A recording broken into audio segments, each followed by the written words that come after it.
Hello to everyone out there. This is LTP Lounge, episode number 34. I'm one of your co-hosts here, Mark, sitting over there. I can't do it right over there. Shoot, there. Well, I'm not doing it right. Is the Tremor of Puppets himself, Woody. What is up? Good evening. Good evening, sir. Hey, tonight we're talking about Star Wars Galaxy's Edge news, talking about the new Coco expansion that we're looking at construction work on that.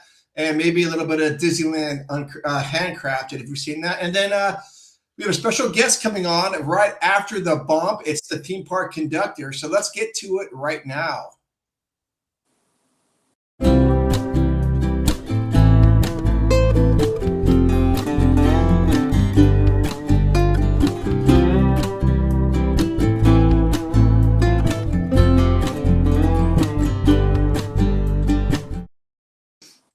Okay, without any further ado, let's bring on the conductor of all theme parks, the theme park conductor. Dude, what is? Uh-oh. Oh, it sounds live. And we're getting back. Now we're getting back.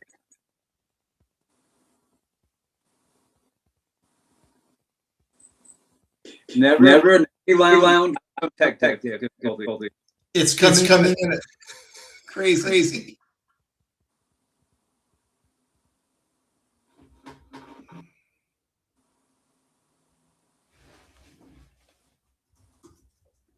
How are we doing? All right. Well, let's roll on. Yeah, let's roll on. So now it sounds okay. Conductor is having a little bit of technical issues, but he'll be on shortly. We were just talking to him. It's us. It's us. This is episode 30. Lounge, and yeah. And it's weird because we can talk fine before the show starts, but then when the show starts, all heck breaks loose. Mm-hmm. But when the conductor comes back on, we're going to talk about Star Wars Galaxy's Edge and what his take, Downtown Disney, and this new Coco attraction that we're seeing some construction for. And then also, Udi's got a trip in 2 days, I think. Is that right? 2 days? Yeah, I'll be traveling on Friday. So less than 48 hours, you shall be in Anaheim. Correct. And then I'll be in the park on Saturday. Saturday and Sunday. Yeah. Mm-hmm. Mm-hmm. And I was looking at that, and going off of your trip report, I was like, I wonder when they're closing those days. 11. Oh, on Saturday? Yeah. Oh, nice. Mm-hmm. Both days, Saturday and Sunday. Really? Mm-hmm. Mm-hmm. Oh, that's going to be great. Yeah. Going to maximize that. Yes. We'll see about that third date. Well, yeah, that we got to make happen. We will make that happen. Okay, so conductor's not on yet. Yeah. But where do we want to go then? He'll hop back in when he can. I feel like. Yeah, let's just talk about your trip real quick. Tell me, I don't know, 3 or 4 things you're looking forward to seeing. Well, I had the discussion with Tyler yesterday, and I was like, well, okay, well, what do you want to do? And obviously, his two were Haunted Mansion. Yep, that's open now. And then Radiator Springs. So okay. So those are the two. The funny part is the going joke inside the family. Inside joke in the family is Guardians, and he's like, I am not doing that, because now we're joking with him. Now we're giving him a hard time about he needs to be on the Guardians. But anyway, that is going to be my attempt to get him on it. Okay. To get him on it. I believe, what was it? Was it Ariel? Remember? Was it Ariel that was really not wanting to go on it? Yeah. And the same. Yeah. The same thing with my sister. She was definitely afraid of going on it. Mm-hmm. We went on it, and she goes, I have to go on it again. Mm-hmm. That's how it, every time that thing is, I think people get way too afraid of it.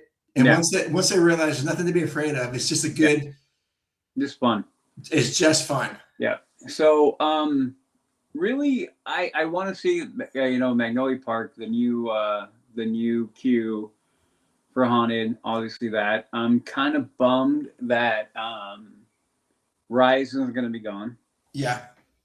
And Olga's isn't. But in the grander scheme, I'm fine with it because that is going to feed into the topic that we're going to talk about today. Okay. So it's one of those things where it's like you take that momentary like annoyance and be like, oh man, for understanding the bigger picture. Yeah. So outside of that, I have the same thing. Haunted is going to be one of the things that I'm going to really enjoy. Pirates, one of the things is like it's going to be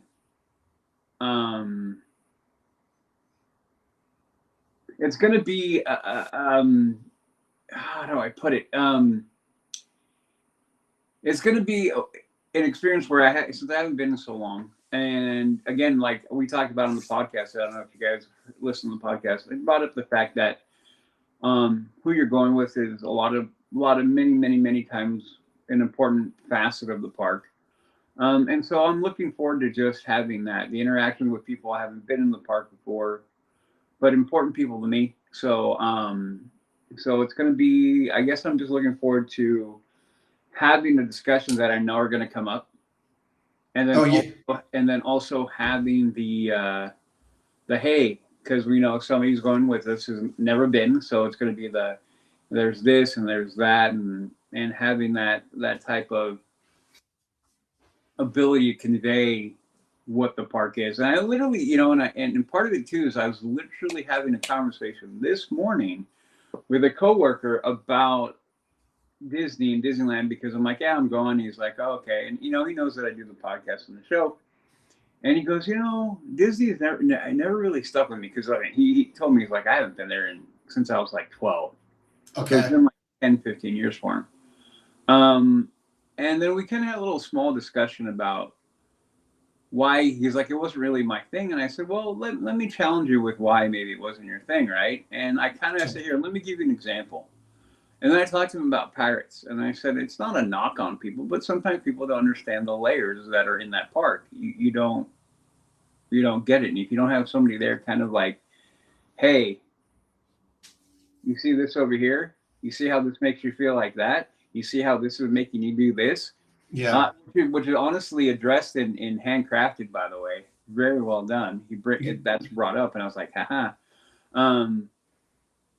And I kind of explained to him, I said, do you realize when you rode Pirates, you remember Pirates? And he's like, yeah, I remember. I'm like, okay, and how does it start? Remember? Slow, quiet, dark, slow banjo playing in the background. Yeah. Very relaxing. He's like, yeah. And then you're slowly, if you don't realize, and you start hearing the Jolly Roger talking. He's like, yeah. And he goes, and you're getting to that point and getting to that point. And I started explaining to him, and then what happens? You drop. Mm-hmm. He's like, uh-huh. And he goes, and you kind of settle down. You're like, oh, okay. And you kind of catch yourself. And then what happens? You drop again. And I was explaining to him, I said, you realize they just physically took you into a dream. And I started explaining to him, like, even the first rooms, and I was telling him about it. I go, so a lot of people miss all that kind of stuff. And it's good when people like us can be there and be kind of like, hey, you might be feeling something and you don't understand why you feel it, or you may be missing parts of it that make this even better if you kind of like, oh, I see that now. Yeah. And you can connect at a different level. Yeah, absolutely. Conductor, I think, is on. Let's see if we can bring him on. Hopefully it works. Mr. You guys Conductor. hear me now? Yes. Yay! Oh, perfect. I hate technology sometimes. I really do. No, you can blame it on us. You can 100% blame it on us. Yeah. Oh, no. Yeah. No. I'll blame it on technology. I like you guys too much. Thank you. Well, hey, we want to welcome to the show. You can't see my hand. Welcome to the show. It is the conductor, the best conductor of all theme parks there is. It is the theme park conductor. Dude, welcome, conductor. Absolutely great to be back. Oh my gosh, it's been way too long. I've been fighting this sickness that's going around. It's horrible. I've been sick since the 13th, and my gosh, it's like an uphill battle. I thought trying to get a reservation at Disneyland was an uphill battle. This was a whole nother level of a battle, but it's great to be back on. Oh yeah, we're so glad you're back, but most importantly, we're glad you're healthier, and we need a healthy conductor. So that's good. Absolutely. So tonight we're talking about Star Wars Galaxy's Edge news. Also going to talk about the new photos for Coco construction, maybe a little bit of Disneyland Handcrafted, and also what we're talking about right now was Udi's going to go to the park this Saturday and Sunday for the first time in 4 years, 5 years? 4. Dang. Yeah. So and then Mark, to piggyback though, then Mark and I are planning for one. May? Yes, in May. So what we're going to try to do, conductor, is to convince Udi to get a Explorer Magic Key. Oh, please do. Yeah. Please do. But so, conductor, it's been 4 years since he's been to the park, and he's looking, well, as Udi said, he's looking forward to Pirates and being with the people there. But there's a lot of stuff he hasn't seen in 4 years, and he wants. So I'm not. So what are some new things, Udi, you're looking for? Well, like I said, is having the new queue to on it, because I love that attraction. The Magnolia Park, all that stuff right there. And honestly, looking at TBA, the exterior, now riding it, yeah, not really. I mean, those are the big ones for me, really. Sure. I'm curious when we go into DCA. I want to go hit Avengers Campus area and start. I want to lay eyes on the construction. Oh, it's awesome. That's the one that I want to look at, because well, you know what I do for a living. Like, I'm in construction, so that's the thing that piques my interest a lot. Sure. I want to go see that, because you can only talk so much and see so many pictures and videos until you get like a grander scope, until you see it in front of your face. So I feel like, it'll be beneficial going forward when we have these discussions and be like, hey, I put eyes on, and sure. I can kind of speak a little bit more than just kind of hypothesizing through pictures and videos. So okay. I'm looking forward to. Like I mentioned also that I'm bummed that Rise is going to be down, and Olga's is going to be offline. Yeah. But the what I told Mark was that I understand why. Rise is Rise. It's going to go down. It's kind of I feel worse for the people who haven't ridden it and aren't going to be able to ride it. But Oga's, I get. Like Oga's, yeah. I'm happy because we know what's going on in there. Yeah, and this is going to be part of the topic. So sorry, I didn't see that comment. Sorry. I'll get to that in a second, because okay. I think conductor had a comment about seeing something at DCA. So regards to DCA, Udi, are you okay with heights? Okay. I have friends that I get yelled at for when I'm taking pictures of me hanging off of 3, 4, 5 stories of ladder. So yeah, I'm fine with heights. Yeah. Okay. That's why I was laughing. Oh, no worries. The only reason I bring it up, Udi, is when you're in Avengers Campus, obviously you can see a lot of construction on the ground when you're in Avengers Campus. But the best recommendation I can personally give you for being a construction guy is get on the Pixar Pal Around. Big giant Mickey Ferris wheel. Good idea. The non-swinging one. Oh man! So it's table. I get it, but that's the fun one. Okay, well, dealer's choice on that one. I hate the swinging one. I hate it too, conductor. Oh, I love it. But I froze. But so basically, I would get on that and then look at the construction that way, and you can really see a lot from the Pixar Pal Around. I'll tell you that. So that's the best way to see it. But I will tell you this, that the construction is ongoing. It's crazy. They're doing a lot of pre-work for the Encanto attraction. Encanto, you mean Coco? Coco. I'm sorry. Okay. I get Animal Kingdom mixed up. Yeah. Oh, yeah, for sure. No, I get it.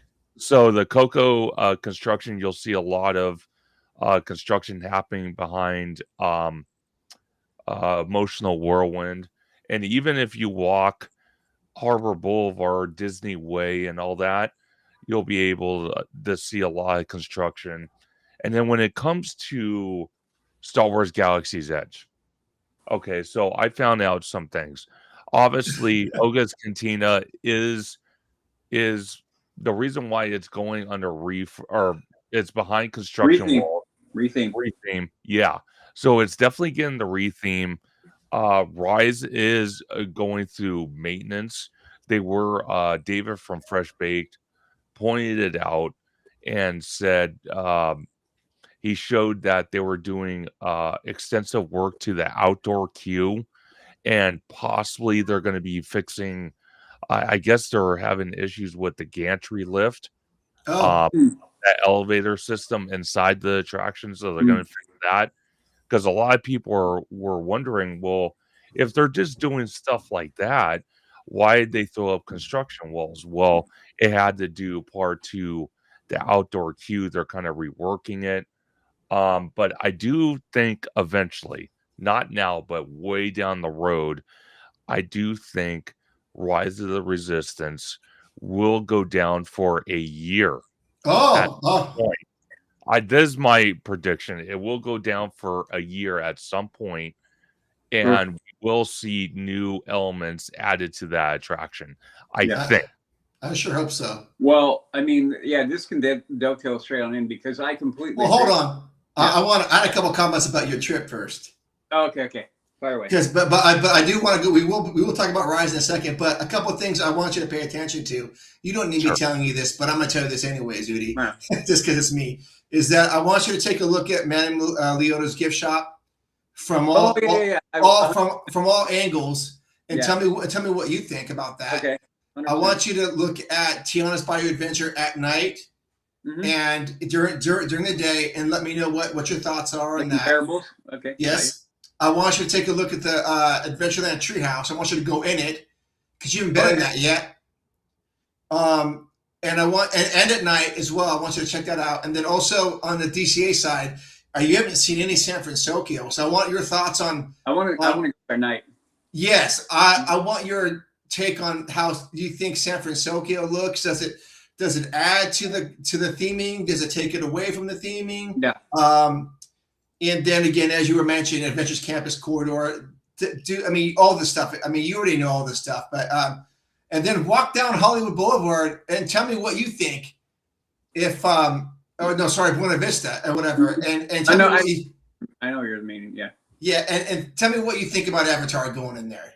Oh, I already know, but yeah, okay. No, I have a feeling I'll probably reaffirm all my prior statements, but I don't perceive, or I don't assume I don't think I'm going to be wrong about my statements on that already. Okay. I know that space fairly well, so yeah. Okay. But yeah, you got it, absolutely. And then before you came on, Conductor and I were talking about downtown Disney, and there's tons of construction going on there. We'll be there Friday night. Oh yeah, so you should walk down to the other end where Din Tai Fung is. We're going to go all the way down. We're going to probably go to Trader Sam's that night. Oh, cool. Yeah. And then and then Conductor was talking about the Gordon Ramsay. Is it Carnaby? The Carnaby. Yeah, but I didn't know this about you, Conductors. You're a giant Gordon Ramsay fan. I am. I followed Gordon Ramsay all my life. Okay. I grew up with Gordon Ramsay, watching Hell's Kitchen, Nightmares, and then just the mere fact that the guy, he's just all over the place. He has dozens and dozens of restaurants all over the world. He has time to do television. He has time to spend quality time with his family. His kids are starting to get into the culinary aspect. His daughter. His daughter. And actually, I think it's the same daughter or another daughter just got married. So he has a lot going on, and he's not stopping. That's awesome. But one of the things I'm hoping this Carnaby place has is his classic fish and chips. So if it does, I will be first in line for that because I love fish and chips. Okay. Awesome. Yeah, dude, I'm stoked for you that that you might get a chance to get a picture of them and see them. And that's really exciting. So Oh, by far. yeah. I just want to address something. Um, I'm having issues with my webcam, but that's why you can't see me. But I just want to clarify that for Kiki and Okay. Luca. Okay, So, gotcha. He's going incognito. Yes, he doesn't pretty want. much. Yes, he's from an undisclosed location. Hey, I say that out of a sense of solidarity, we all turn our cams off and just go. And that'd be funny. Oh, the icons talking. Oh my lord! all right. So let's go into Star Wars Galaxy's Edge news. Yeah. While I was there, the news dropped that timeline shift has occurred or will be occurring April 28th or 29th, around that time frame. Yep. So, conductor, tell me your thoughts about this. Oh, there he is. There we go. Yeah, see, there we go. See, we talk bad about it, and now it wants to work. It's the power. It's the power of the Force, conductor. Power of the Force. I love it. Yeah. So like I was saying. Kiki and Luca's funny. I love him. Oh man. No, but it Okay. there we go. I'm in Area 51. I like that. Oh my gosh. Okay. No, but it's something that I've talked about on Orange Grove 55's channel, good friend of all of ours, and also my channel just recently on the live stream, is that I kind of feel that Galaxy's Edge, as amazing as it is, but could have been and wasn't, and elements like the restaurant, like the third attraction, and then early concept art. Mm-hmm. This is the one exception I tell everybody. This is the one exception where I am married to the concept art. Because when you looked at early concept art for the land, it showed a lot of kinetic energy. Yeah. Like you had roaming characters, you had that constant interaction with the characters. Mhm. It felt like you were completely immersed in the Star Wars story. And now it kind of feels like it feels like you're I'm going to take a quote out of Orange Grove 55's playbook. It almost looks like the desert or Baghdad almost. It's like there's really nothing going on. You're in this foreign city, and on top of that, it doesn't feel like the character interaction is as good as it can be, because Right. it's almost like it's scheduled. And we all know, watching all the Star Wars movies, that the roaming characters and the constant hustle and bustle of the Star Wars story is what it is. And now it's kind of just back and forth. Now they've gotten better, but I kind of feel like spending $1 billion on this land for the latest movies from Lucasfilm, I don't think that was the greatest way to go. I think they should have went the old school with maybe not Tatooine or anything, but possibly Andor. or Endor, exactly. But you can't tell me that I wouldn't want to see roaming droids, or see C-3PO walking the land, or from Endor, I call them the little teddy bears walking around, or Sure. The Ewok. or yeah, Ewoks, or seeing stuff like that. It kind of I kind of feel that Disney is trying to make up for a gigantic loss. But let me ask you guys something. Do you think it's an absolute coincidence that the timing of the announcement for Galaxy's Edge is the same time Lucasfilm is going through a massive, massive transformation? Udi, I'll let you handle this one. I have thoughts. Oh, that's okay. So no, okay. So here, I mean, conductor, you're spot on all the way through. Absolutely. I think one of the things that that really, well, there are a couple of things that hindered Galaxy's Edge from the jump. Obviously, was the cutbacks by our friend Chapek. That meddling and getting the hands and all there really cut back a bunch of that stuff. The other thing that really kind of kneecapped her from the get was the concept of, and Kathleen Kennedy. I mean, you guys, you listen to my podcast, and anytime that woman's name comes up, I get a little, my ire gets up a little bit, because I can see how, like a few other people high up have forsaken the customer and the company for the sake of their own legacy or whatever you have. And I think she's a prime example of that. So there was zero, in my mind, zero coincidence in the fact that the second they were showing her the door, they went snap. So and this is where I get more frustrated, because that tells me that they've known for a while that they've needed to do this. Yeah. And then the only roadblock in the whole thing was her. And I get frustrated at that point. It's like, how, lady, the past and executive producer, you did a bunch of great stuff. You can't take away that resume from her. You got to give her props. But once you see, I'm trying to come up with a good analogy, but basically what it was is that she was in a group of people, in a collective of just incredibly creative people. And she played her role in that. The second most of that dispersed and she was left in that role alone, the reality of what she had came up. And so she's done everything, in my opinion, to make everything about her and what she wanted. And she did everything to negate the fandom that was already there. She as much said it multiple times that, oh yeah, that Star Wars was not for you. Who in their right mind is sitting there going, oh yeah, hey audience, you over there, we don't want you. Yeah. And you audience over there, we don't want you either.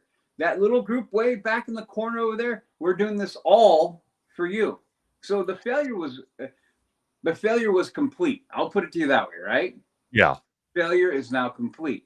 So the resume she got from writing the tales of everyone else. Yeah. Yeah. She had her. There's a huge level of that. Yes, I think, but she did have. She wasn't all horrible, but she knew how to play the game. So I mean, I guess you give her props for that. But yes, a lot of her resume is built with, again, in that collective, in being a part of a machine. And the second the machine, she was the main catalyst of the machine. She didn't have what it took. But going back to what you said about Rise, and when you were talking, I'm like, oh, dude. Mark knows this already, and anybody who's been listening to our podcast for a while knows already what I've been talking about for Rise Resistance for how long, Mark? No, probably since it opened. That's 6 years ago now. When Rise opened. Well, yeah, when Rise opened. January, like 16th or 17th, 2020. Yeah. That if they want to make that even better, Sure. if they want to improve everything, you switch everything to original trilogy. Everything.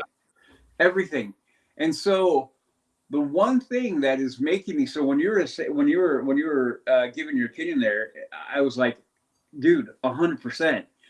And I think one of the biggest tells, it may feel like a small one. Yeah.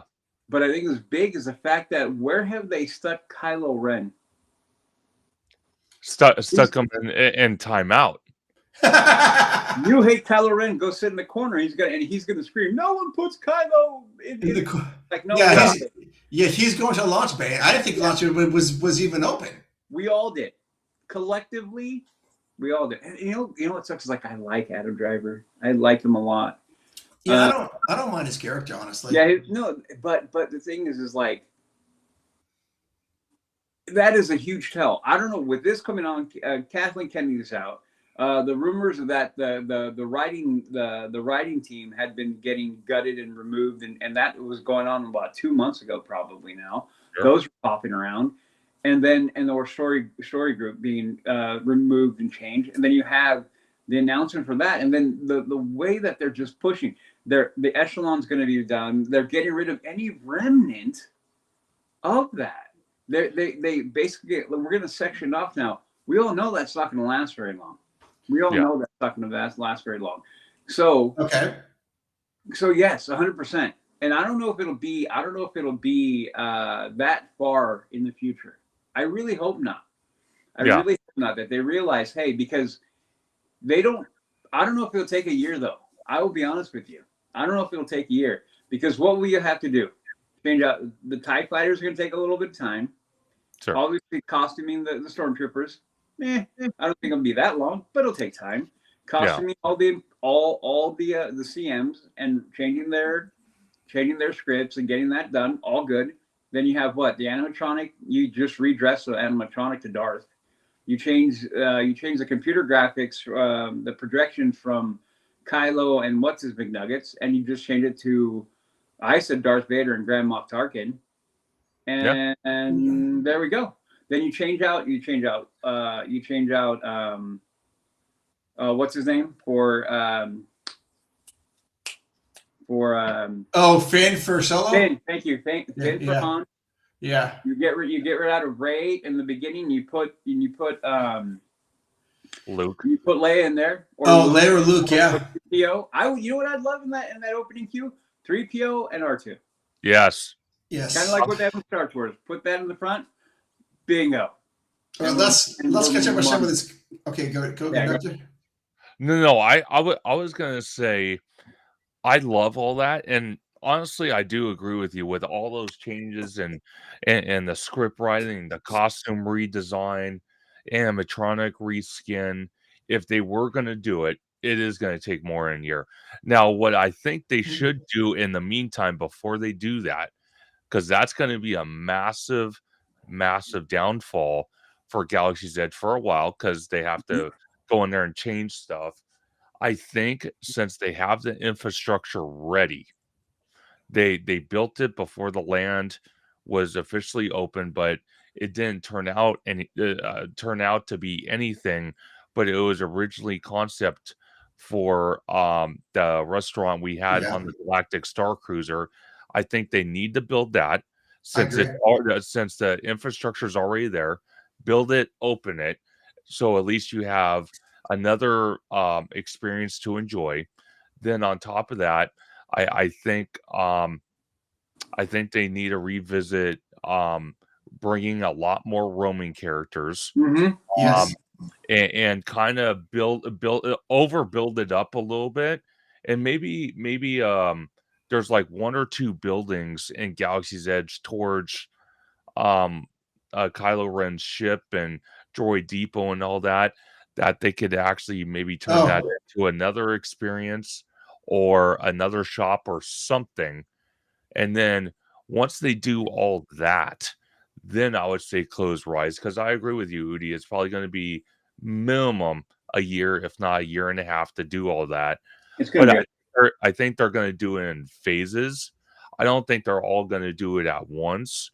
But it's interesting, because the way I look at it for Lucasfilm is Kathleen Kennedy.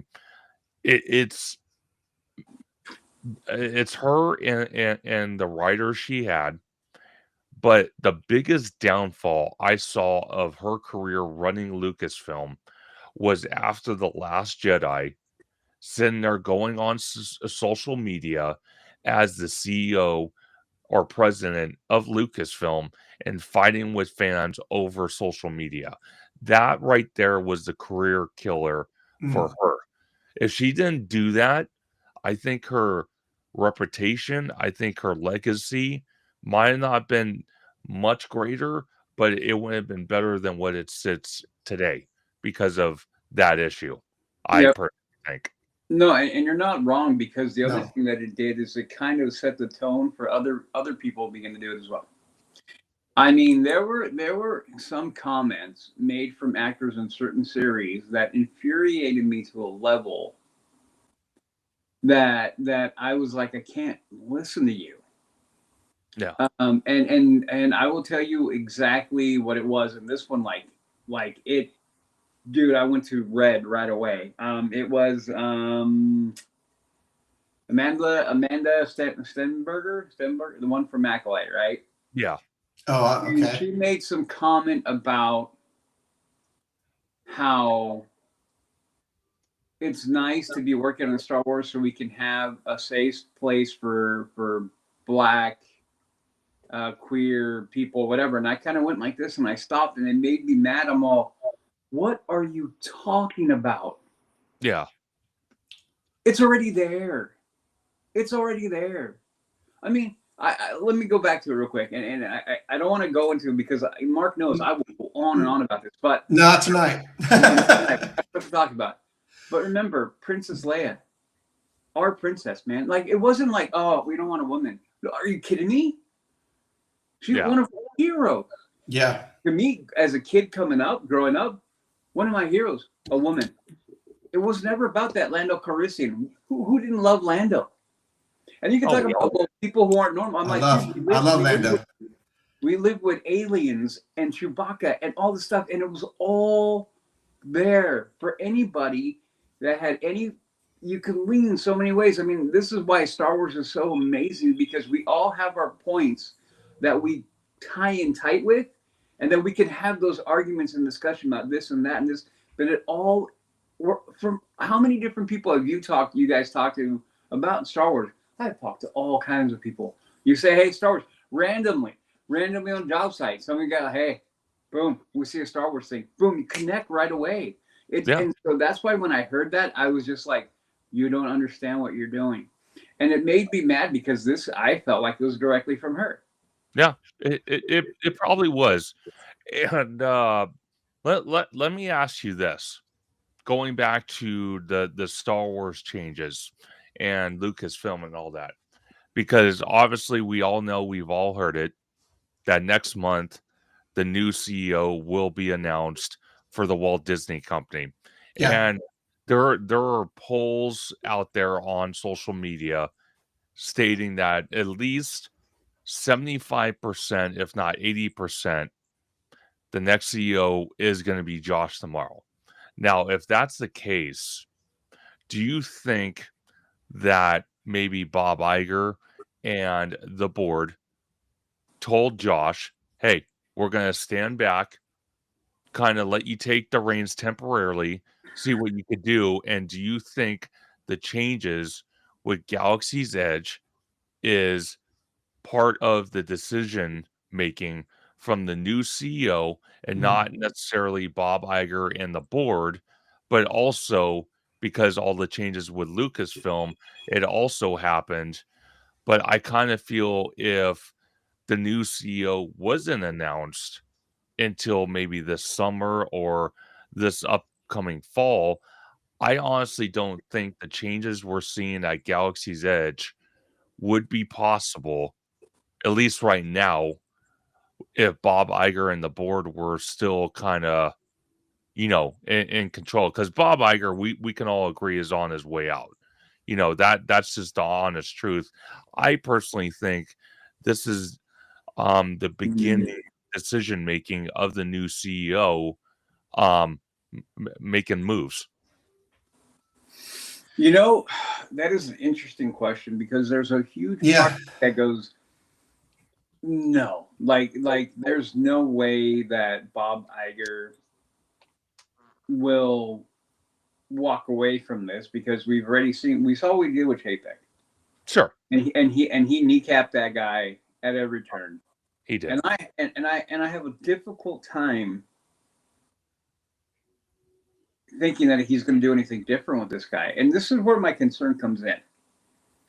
We don't know if it is Josh tomorrow, and I hope it is. Out of him and Dana Walden, which were the two top rumored ones forever, I 100% hope it's tomorrow. Yeah. But I don't know if he can let go of that. And the other part of me is like, well, then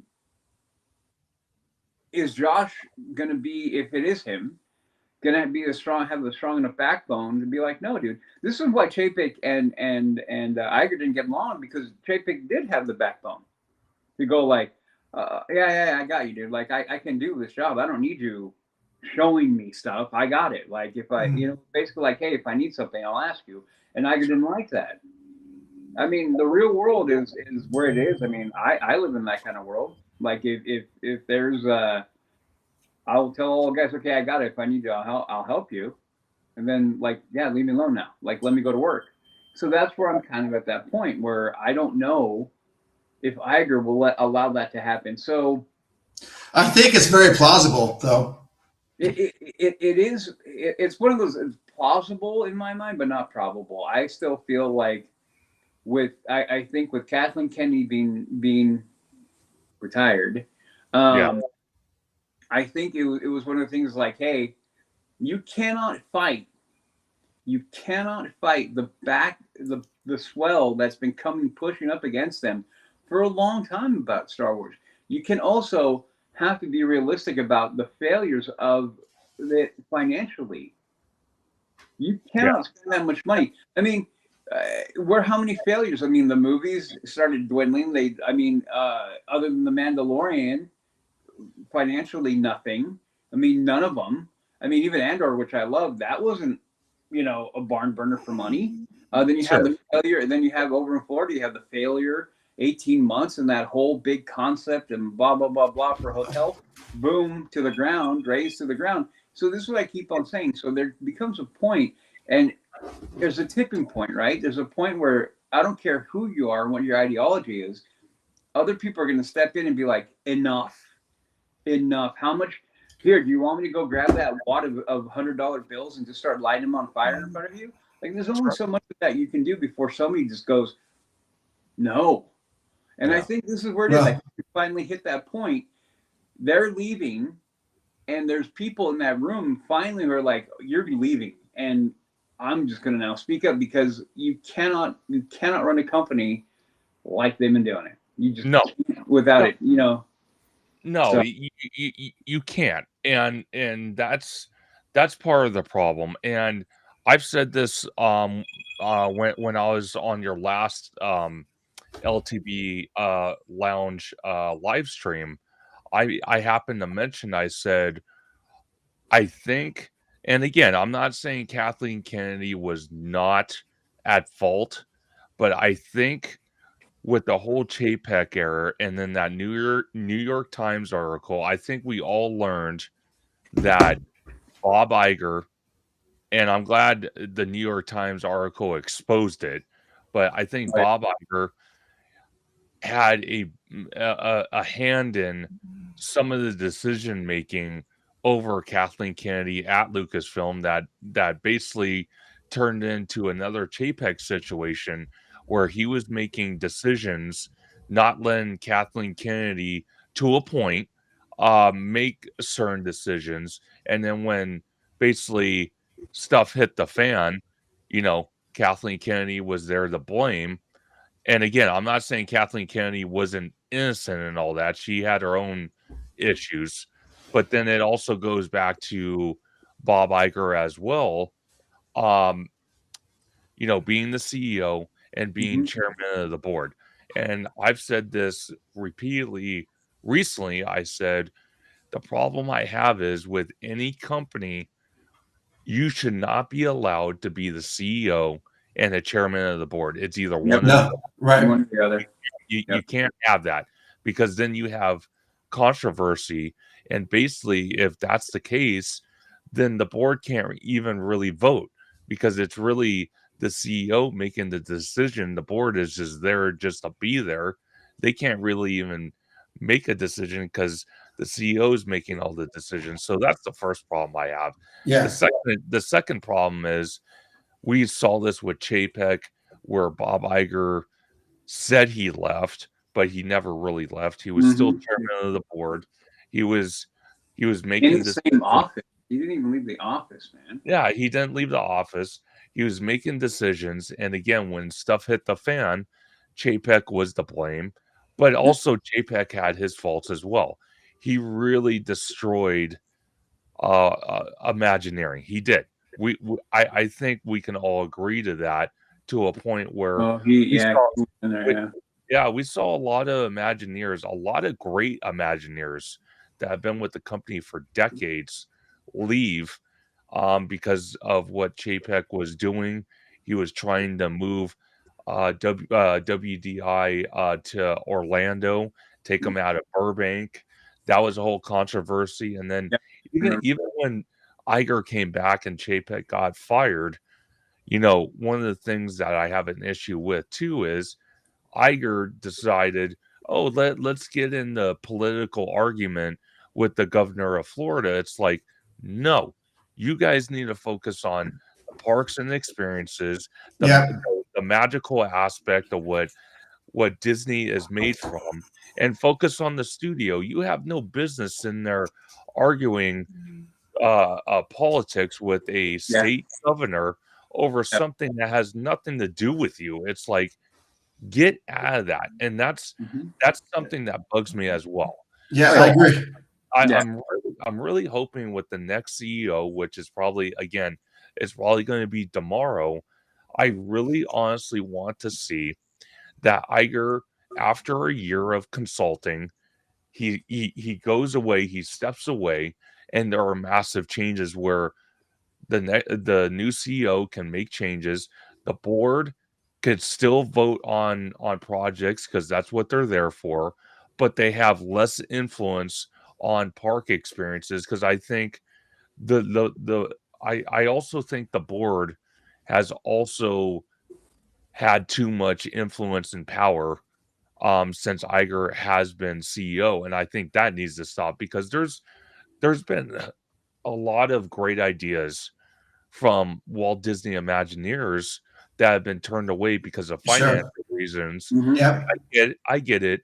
You don't want to bankrupt yourself, but you can't sit there and have wonderful ideas for lands and experiences and attractions and shows and even restaurants, and every time you go to the board it gets denied. It's almost like, well, then why am I an Imagineer if every time we come up with something amazing you guys are going to deny it? Right. Or they go Absolutely. back, they go back and forth, and let's say the land gets approved, and then all of a sudden the board says, oh, well, out of these 10 things we have to cut 5 of them because of it's like, again, the creativity is getting shot before they even put a shovel into the ground. That's why I kind of feel that Galaxy's Edge got shortcut, because, again, we shouldn't have had more roaming characters. We shouldn't have had that restaurant that the Galactic Star Cruiser had. We should have had the third attraction, which was the Bantha ride that got Yeah. annexed. I know. And according to the New York Times article, again, I'm going to reference that a lot. Yeah. Imagineering came up with a wonderful concept, from what I heard, to finally address the deteriorating Tomorrowland, and that got shot down again. So it's like, I honestly think that Iger, once Iger leaves, that's going to be a huge positive. And I think, honestly, the board and their influence needs to be addressed, because they have way too much power and decision making for projects. Is Iger still going to be on the board though? No, I don't know. I'm unsure about. I'd have to look at that. Unsure about. Okay. I think what might happen, maybe, and this is hypothetical, I think as he's advising the new CEO for a year, there is a slim possibility that he will be on the board until he leaves officially. But I honestly think that even if he is chairman of the board still, I think his influence and the board's influence needs to be toned down dramatically. Oh, yeah. Yep. It needs to happen, because Spoke about this a lot, and I give him credit for it. The studio side of the Walt Disney Company is massively, massively hurting. Mhm. So that needs to be addressed. But Mhm. also projects at the theme parks need to be addressed, especially the domestic parks. And what I find very concerning to me is I don't know if you guys saw this on social media, but we had Bob Iger in freaking Abu Dhabi on the beach there where supposedly the new park's going. Where was Josh Tomorrow in any of those pictures? Exactly. Yeah. Yeah. Bob Iger was just taking like a photo op. It's Thinking like, thinking he's Walt Disney, right? yeah, he ain't no Walt Disney. He ain't no the only one I would say with his brilliant mind and just the way he thinks, I personally think, I think the closest thing we have to a Walt Disney, even though again no one can ever replace him, is Breaky, because his decision, his thought process, at least to me, is just Mhm. something that I kind of did a comparison to the new documentary that we're going to talk about. Yeah. Um I kind of consider him at that stage. But Okay. to be honest, Iger's no freaking Walt Disney. I No, think Iger's not. I He's I I honestly think his 2019 exit left a great legacy. But when he came back, I he would ruined argue, his legacy. He I did. would argue that anyway, but that's me. Oh yeah, no, I understand. Yeah. Well, But go ahead. yeah. Let me just say this. I think when it comes to Iger, I don't necessarily agree with you that he was handcuffing Kathleen Kennedy. I honestly think that they were simpatico. They were on par with each other because the one thing that Iger did, and this was Chapek's great sin, is that Chapek wasn't a yes man. The people around him, including the board, yes man. yes, the board is stacked with the Igers. Nothing with a bunch of Iger yes men. Yeah. Yes, there you go. Exactly. Thank you. That was a problem. So this is where I get worried. This is why I as much as I think, hey, I think Josh Tomorrow is going to be the guy for the job, and in my big blue sky vision was somebody completely outside of the company. Yeah. But we know it's not going to happen. So that's my concern because Iger thought he had that in Chapek, and Chapek said, "Nope, I'm not that guy." And we saw what happened. I think this time is different because I think Iger probably has kind of a. I personally, I think it's like, dude, why haven't you retired, bro? Like, how old are you? Just go. Oh, hold on. Let's get this in his comments All real quick right, before we shift gears to okay. Handcrafted. The problem with Iger is that he has friends on the board. That is yep, absolutely right. Hello, Gelato. Hey, George. Good to see you. I'm glad you're joining us. I think the biggest hit for WDI was the almost like Nona move. Yeah. Yeah. I agree with that. That messed a lot of people up, 100%. Yeah, that would have messed me up if I was working there. Yeah. I think Bob got forced into getting into that argument by the employees. I think, in regards to the Florida stuff. No, and even if that's true, how weak are you for that? Yeah. You're True. And if you're getting bullied, I mean, I've been in positions of leadership, and I don't allow myself to get bullied. Like I allow myself to be convinced and talked to, but no, like, but if I feel like I'm sure of it, I'm not going to get pushed into it. No. No. Yeah. Which makes it even worse, to be fair. Yeah. And I love Seth's comment that the board the problem is too, and I agree with them 100%. Like you guys said, the board's stacked with a bunch of yes men, and that needs to stop. That's what I'm talking about when I say that the board needs restructuring. Yeah, you can't have yes men like that. 100%. You can't. No, There's no way. But go the ahead. board, Sorry. yeah, the board is there like anything, and this is the thing that they've been slowly pushing out of Disney for a while now, is that they don't want any friction. They didn't want like, oh no, like, hey, don't say a mean word or whatever, whatever the environment and the culture they're trying to build. But when you do that, you get mush because there's nothing hardened against each other. You cannot build foundations on mush, and that's a problem. Is that too many yes men, all that kind of stuff, and you can't have it. You need the board to go in there and be adversarial. It should be the board versus like the CEO all the time, not just everybody walking in like, hey, what are we drinking coffee? What are we having for lunch? What are we catering?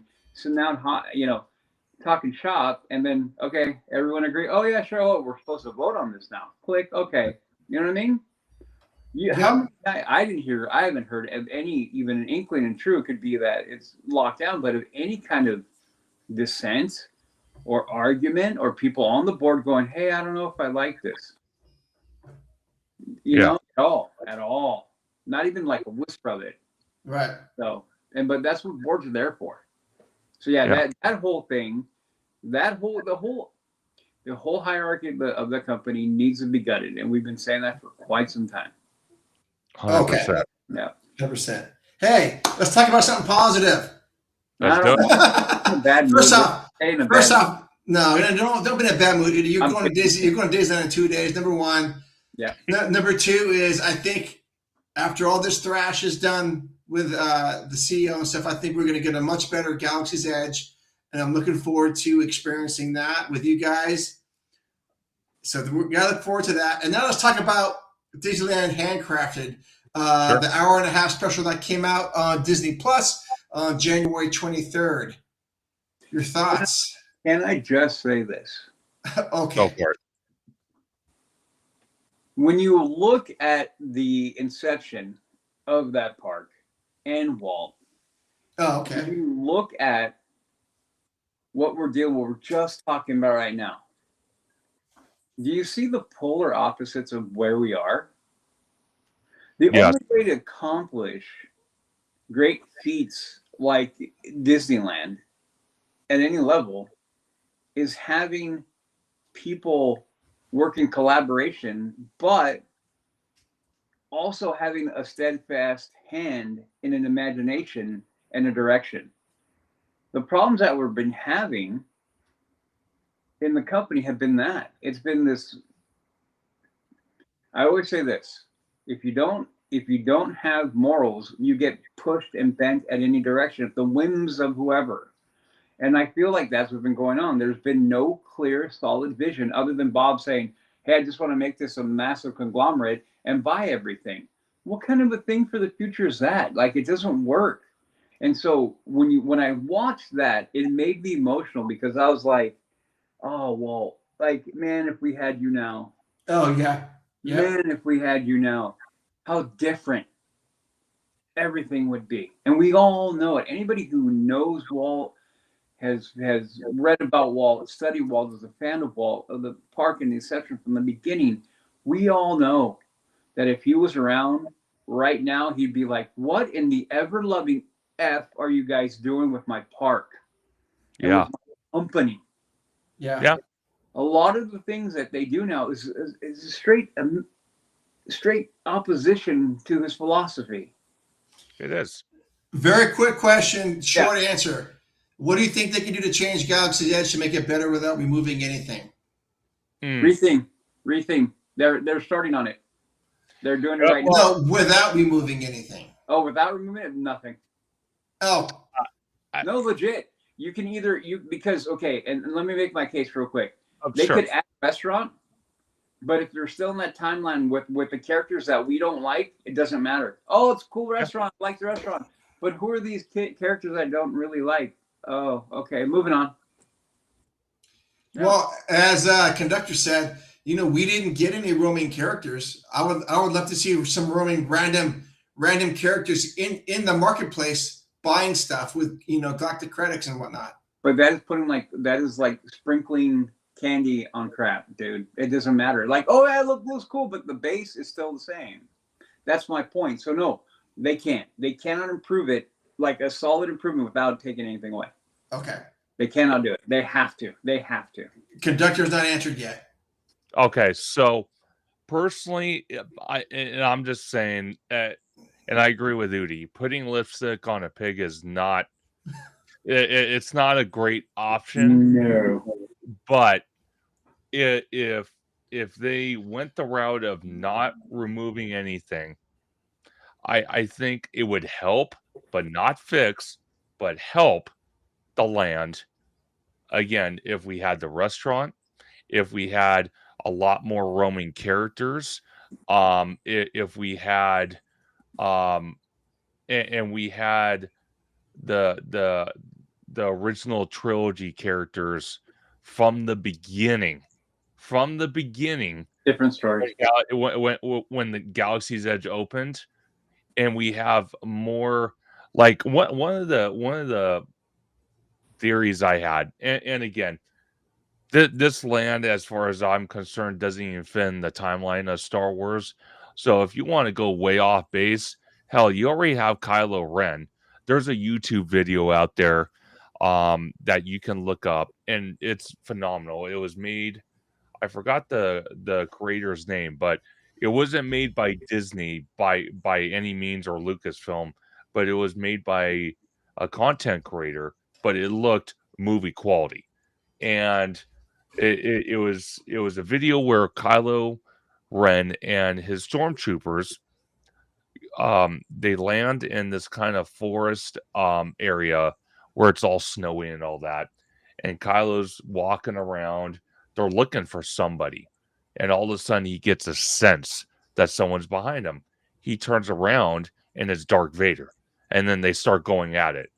And again, I know it doesn't fit the Star Wars timeline, but since Galaxy's Edge is already in a random era of the timeline, it doesn't even make sense to begin with.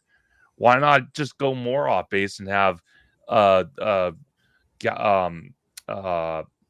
Vader versus Kylo Ren lightsaber duel? Why not? Well, You can do that. Hell, well, it doesn't already make sense to begin with, so you Right. might add more to it. well. Let me push back a little on that. They're opening up the timeline, but they're not going that big. So they're going more before Yavin and after Yavin. Sure. So they're not going like, they're basically, oddly enough, they're moving. What they should have done is they're moving it from this timeline, going over a little bit and going like this, but coming back. Yeah. So this is the good part of Star Wars. Going this way, that way is the garbage. So they're pulling away from the garbage side, have a little bit left. That's why I said eventually. One of our listeners sent me a map that kind of had like a little, like, this is where this is going to be, that's where this is going to be, Yeah. like, this is where OT is going to be, da, da, da. And I said, and then I just responded back with, pretty soon it'll be all OT. Oh, okay. Because it is. I like I said, this is the beginning of it. I feel it, and I'll say one other thing. Sure. Go support it. Yeah. Go support this stuff. This is the stuff we've been asking for years. Now that we're beginning to get it, don't get black-pilled. Don't get all angry. Like, oh, now, now go. Yeah. Now go. Hello, Gelato. George says Galaxy's Edge is a boiling pot of water with no meat and potatoes in it. Thank you. Potato. Yeah. Yeah. Conductor, one thing that you were good, well, you're going to love a lot of stuff about your Florida trip, but when you go to, and Hello, Gelato can back me up on this, when you go to Hollywood Studios and you go check out Star Tours, you look at that pre-show queue and you're going to go, what the hell? Why don't we have this in California? That the whole front area is so beautiful with the trees and like this the ATST, I think is what it is. That's the smaller one, right? Yeah. Yeah. Okay. That one is sitting right there. And you're going, whoa, why don't we have this thing here? Okay. Yeah, no. Oh, go ahead. I'm so happy you're feeling better, Conductor. I'm so happy to be in your Conductor Sunday live streams. Okay, David. absolutely. Yeah. No, but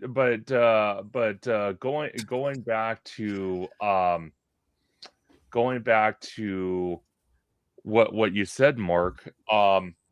I've seen that, and Oh, you there, too. there's even issues with that because I love how they did that outdoor queue, but Yeah. right next to that you have the little stage where they used to have the Jedi battles where guests can, you know, get trained by the Jedi and then fight Darth Vader, and then they Yeah. got rid of that.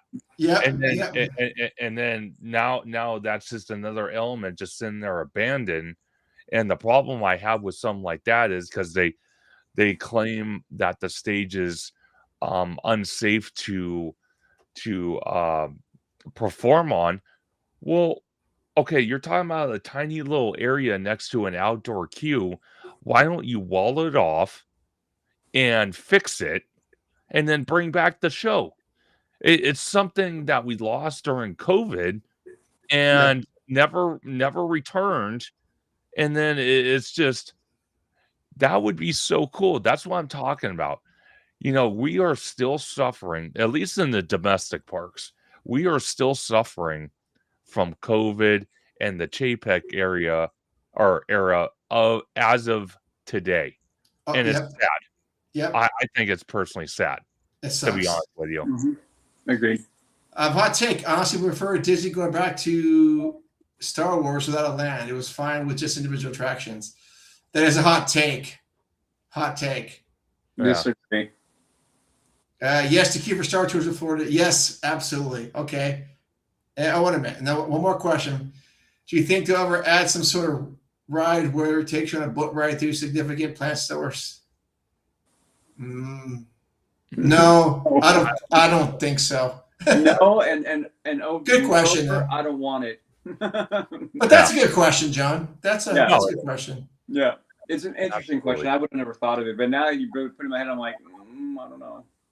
Okay, Well, so first reaction to Disneyland Handcrafted conductor.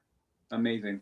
So I agree with Udi on that statement. Absolutely phenomenal. I was able to watch it today, Oh, and I love it because it's crazy.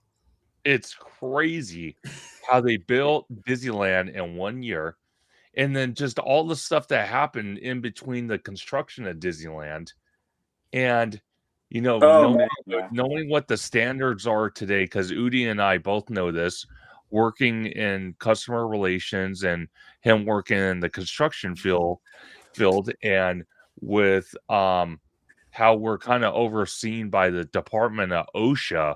oh, Some of the things they did building Disneyland would make your skin crawl. It's oh like, yeah. wait I- a second. Tripping so Oh my hard. I'm gosh. like, holy, It was wild. Lord, like, So wait a minute. Are you telling me both of you guys saw some violations? Oh, Like, dude. it's an entire movie of violations, dude. Oh, Yeah. Oh my dude, I was laughing so hard. I'm like, yeah, I know none of that stuff would fly, none of it. When they were building the castle, right, Snow White's castle, these guys were on these little rickety scaffolding, which, mind you, by the way, I just want to make this comment, it made me chuckle. This scaffolding design has Yeah. it has not changed. It is the same. Okay. But oh no, I'm laughing. I'm like, hey, didn't I walk on that like last week? That's how it looked like to me. But oh no. Oh, George Oh, went to the Red Carpet premiere in Burbank. he did. And you know what's funny? Okay. How in the world did you So- get those tickets? Well, D23. Oh, okay. But what's funny, okay, you guys are gonna laugh at this. So literally him and his wife Abigail. So we were hanging at Disneyland, right? Me, him, and his wife were trying out some of the foods between DCA and Disneyland for the 2026 foodie guide. Oh, So we were trying some foods, and after we hung out for several hours, him and his wife Abby took off to go to Burbank. Well, when he got there, And then he went through the whole event, and he called me later that night. He's like, dude, it was phenomenal. We saw so many actors and actresses there, What? celebrities, all sorts of stuff, content creators up the wazoo from the West Coast to the Midwest to the East Coast. It was phenomenal. Uh, um, they had some news channels there, but he's like, literally, I was the only guy wearing a t-shirt and shorts. Everyone else was in a suit or really nice dress clothes. He's Love like, that. I kind of felt like Waldo in a crowd that I That is kind of awesome. instead of being hidden in the crowd, I stuck out with like a sore thumb. But he's all like, it was so hilarious. And then he's like, That's awesome. he's like, literally how they did the presentation, and then they did the interview with the director.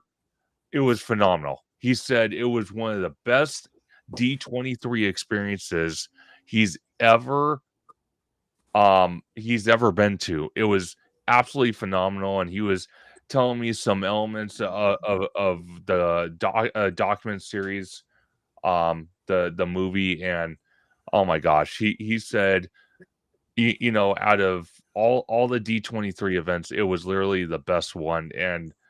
Um and when I saw it this morning, I can agree with Udi. Some of the wild things they did to build Disneyland in a year was absolutely phenomenal.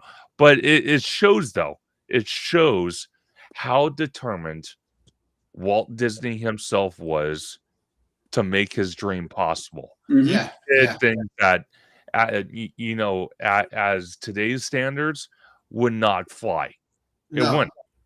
But he made it possible for us, the Yeah. citizens of Disneyland, to Yeah. experience the magic, to live in his footsteps, and it was phenomenal. Yep. Yeah. Well said, Kendrick. Well said.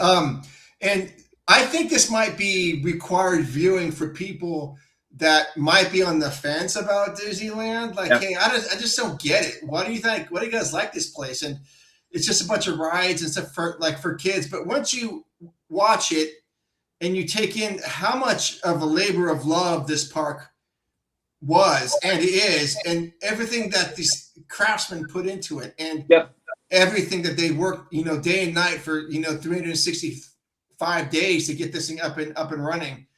And some of that stuff is still there. The original, I mean, most of it actually is real. Is there? To me, I think it kind of galvanizes my love for the park, and probably you guys' too. Like, this is just incredible. Yep. And the one thing that, I mean, we all kind of know it, and we talk about it. Is how you feel ways that you don't always know why you're feeling. Why? I mean, you have this. You're connected with the park. You're happy. You feel all these emotions, and Yep. We know that they're paying attention, but when you hear them talking about that, you hear Imagineers going, yeah, they made a very specific thing, that they had that in mind about, like, hey, we want to make sure the people with what we're doing here and building, where they're going to feel a way, and they may not understand why they feel it, but they're sure as heck going to feel it. Yeah. And when you hear that straight from them, I'm like, man, well, ladies and gents, I mean, home run. I mean, because they pulled that off. They at every level. So Mark, you're absolutely spot on. Like, I text my best friend, right? I'm like, hey, I'm watching this. Watch it. Like, it's phenomenal. Watch it. And I don't know. I gotta ask her if she's watched it yet. But yeah. Oh, who did you text? Christy. I texted right away. Oh, okay. Like, you need to watch this. I'm surprised she hasn't seen it yet. No, and then we start talking about the trip behind the attraction. No, behind the attraction. Oh, okay. And the Haunted Mansion, which is another good one. But yeah. The best part is they didn't have to wait for permits. No, they didn't. They just they just went. Yeah, I think it's better to ask for permission than forgiveness than it is permission. Yeah. Well, go ahead. Sorry, go ahead. Oh no, I was just gonna say I'm glad this thing exists. I'm gonna watch it again, not tonight, but um, I just started it on my TV. there were some moments where, like, my daughter was walking in and out of the room, and Right. I paused it. I'm okay, come in for a second, and then I go look at the train station, how it was in the and like the ticket booths, because she's never been alive when that wasn't DCA. Right. But I mean, I have a memory of that being a parking lot, and I And- know you do too, Yeah. Udi. And I don't know about you, conductor, because I don't know how old you are, but we definitely have a memory of that park when it was driving just up near the front gate. yep, and being like dropped off right there. Dropped out by the front gate. Legit, like literally. Yeah, I have a vague remembrance okay, of kind of pulling up towards the like a lot closer to the front gate because obviously DCA wasn't built yet and it was still a parking lot. But okay, I was a baby, so okay, like I was yeah, like maybe 3 or 4 years old. So The marquee. I vaguely remember it.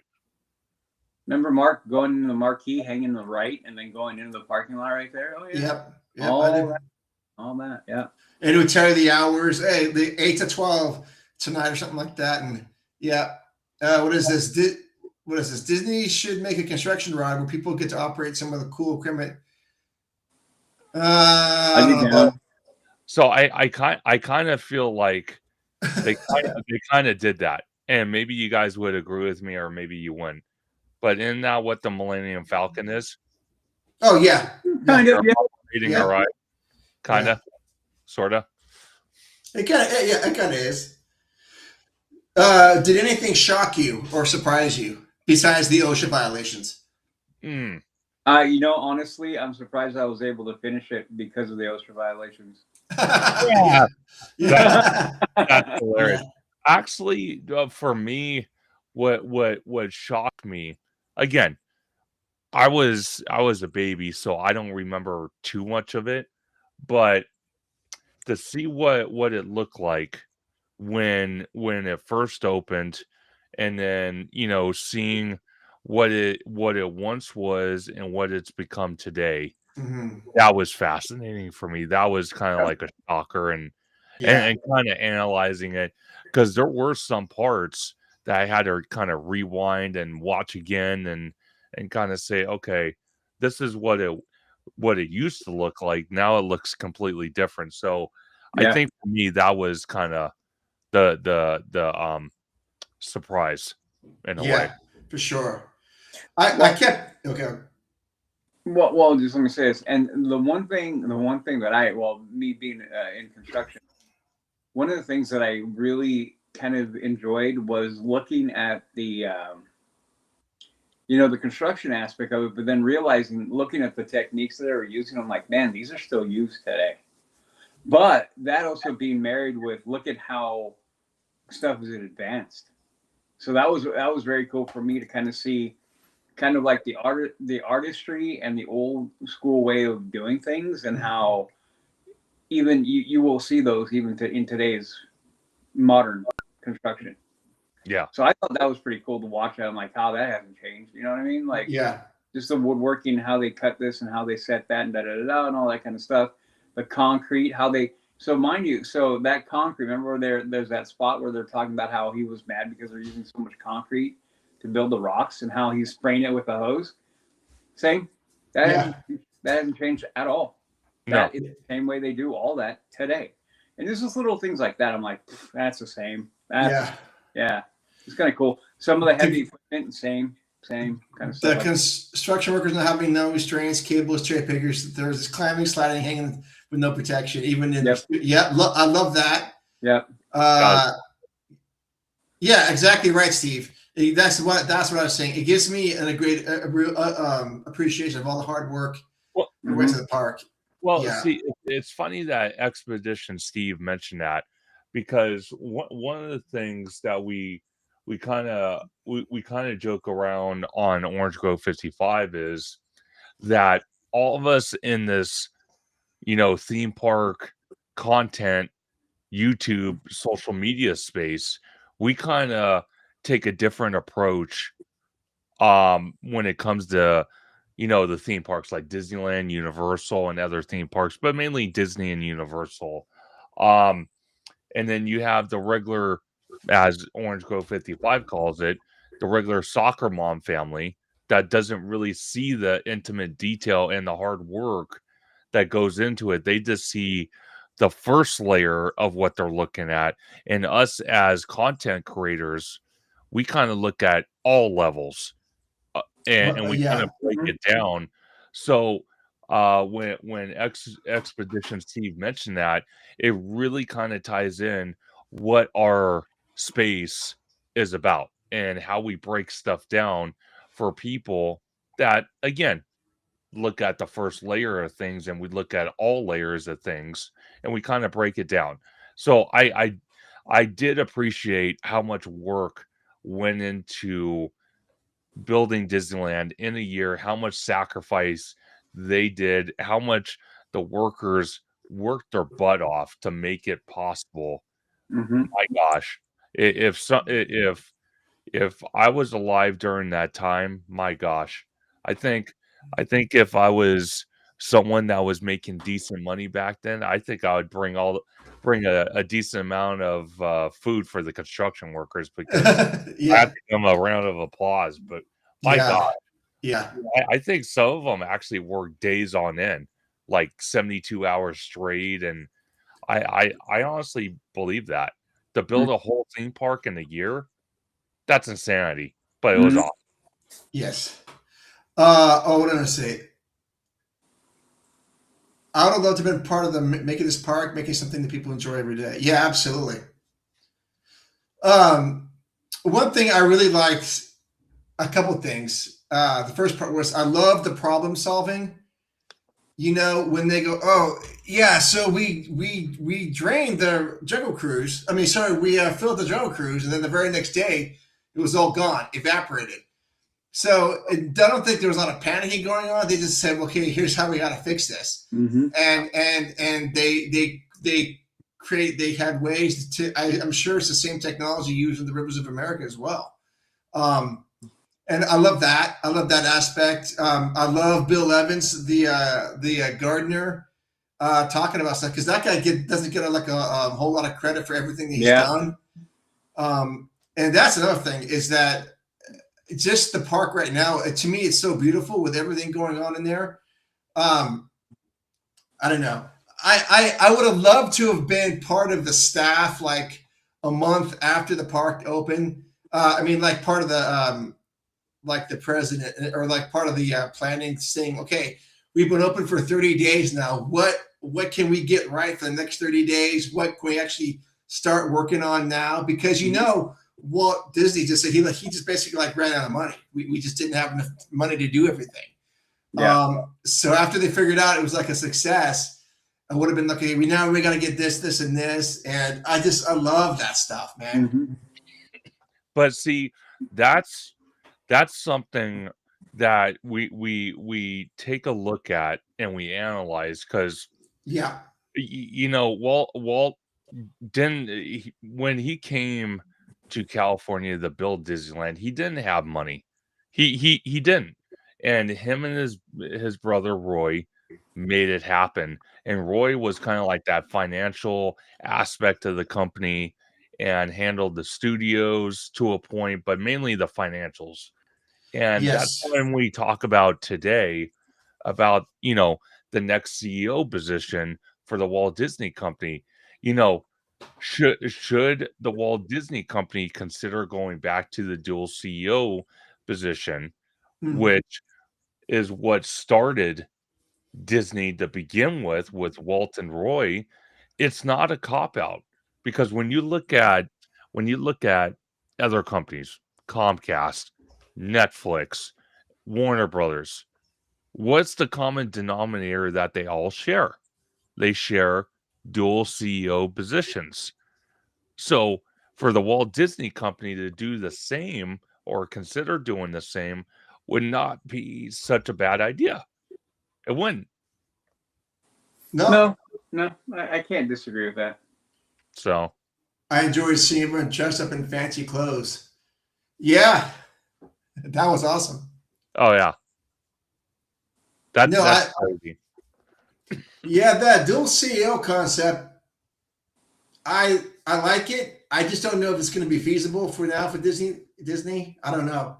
It seems like it should be. I mean, the company's definitely big enough that they could have someone running the parks and all the theme or the sort of the guest experience stuff, and then one doing the studio side, right? Well, I'm going to tell you this, Mark, that Udi has been consistent saying that the studio side of the Walt Disney Company has been hurting, and I think we can all agree with that. Yes. Hollywood is not getting any better, just in general. So I really think the dual CEO position would be a smart move here, because then you can have a studio person, maybe not maybe not someone within the company, but like Udi says, someone from outside the company that knows the studio side, that has a good track record, and bring them in and have them run the studio side. Because I think we can also all agree that the last couple of movies that have come from the Walt Disney Company have not done what they should have done. Like, for example, we had the Tron movie, we had the live action remake of Snow White, we had Fantastic Four, Zootopia even, was pretty good, but yeah, even Avatar to a point really didn't hit the markers at the beginning. So you know, it wouldn't be such a bad idea, and it's not a cop out. The only reason they have been able to get away with having Bob Iger just solo is because he came from that type of environment, from the studio side, and he kind of integrated himself with the theme park aspect as well, but he had a broader knowledge of the studio side, and that's why he's been successful. But even before him, you had um Eisner and Wells as a dual CEO. So it's not a sign of weakness to go this route. It's not. No, it isn't. It isn't. I mean, I think it makes sense. I would at least I would definitely entertain the thought if I'm on the board. Yeah. Yeah, for sure. Why not? Because like Udi mentioned, if Walt Disney himself was alive today, seeing what the parks are going through, seeing what the studio's going through, I don't know if you would have a heart attack and just be completely depressed and say, what in the hell are you guys doing to my parks, my studio? What are you doing to my name? Yeah. So again, I think personally the dual CEO position would be a very positive step forward, and I personally think it's not a sign of weakness, and it would help the company across the board, because I personally do not think that Josh Tomorrow, even though he will do a phenomenal job, I think, for the parks and the entertainment aspect, I just don't know if he has enough knowledge or if any knowledge at all to run the studio side. Yep, it'll be interesting. Yeah. If he is picked, yeah. All right, so Gelato George says I'm going to go on. I'm glad to be able to join live. Absolutely, George. It's great having you contribute. Thanks for stopping in. Yeah, anytime you want to come on our show, please let me know, or I'll reach out and we'll have you on. Would love to have you on to talk shop. And absolutely, and I want to give a big shout out to Hollow Gelato, because we were supposed to do this earlier in the month, but since I got sick, we are doing a live stream tomorrow, starting at 11 a.m. Pacific Standard Time. It's going to be an all-day live stream. Oh, is that tomorrow? Okay. Yeah, we have like 30 topics to talk about, so it's going to be phenomenal. We're going to be live all day. Jeez, okay. Well, we're better that you get some rest. Besides, we're at an hour and a half, which is good for us. Yeah.